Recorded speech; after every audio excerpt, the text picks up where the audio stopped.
বৃহত্তৰ জাজি খাটোৱাল গাঁৱৰ বৰনামঘৰত অহা 25 মে ৰবিবাৰে বিস্তৃত কাৰ্যসূচীৰে বাৰ্ষিক সবাহ ভাওনা অনুষ্ঠিত কৰিবলৈ লোৱা হৈছে।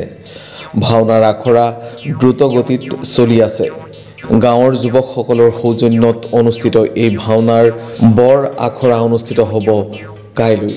সমূহ ধৰ্মপ্ৰাণ বৈষ্ণৱবৃন্দক সমূহ কাৰ্যসূচীতে উপস্থিত থাকিবলৈ নামঘৰ পৰিচালনা সমিতিৰ সভাপতি আৰু সম্পাদকে অনুৰোধ জনাইছে।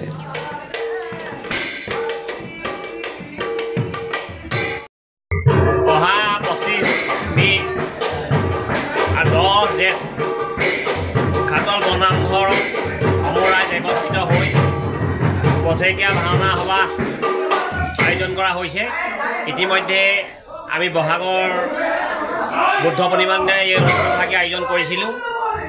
পৰিস্থিতিৰ পৰিপ্ৰেক্ষিতত আমি 10 জেঠলৈ পিছুৱাই আনিবলগীয়া হ'ল। সেয়েহে সমূহ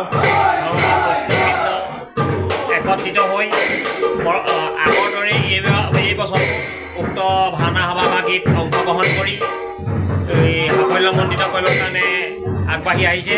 আৰু ইতিমধ্যে আমাৰ ইয়াৰ নামঘৰ প্ৰাংগণত ৰিহাৰ্চল চলি আছে।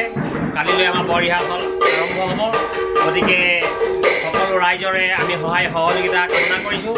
লগতে দিহানামৰ হৰ্মাত আমাৰ সকলোৱে পৰিচিত কমলা গগৈদেৱেও আমাৰ এই নামঘৰত আহি দিহানাম ভাগিত উপস্থিত হৈ সাফল্যমণ্ডিত কৰিব। গতিকে তেখেতলৈ আমি আন্তৰিক কৃতজ্ঞতা জ্ঞাপন কৰিছোঁ।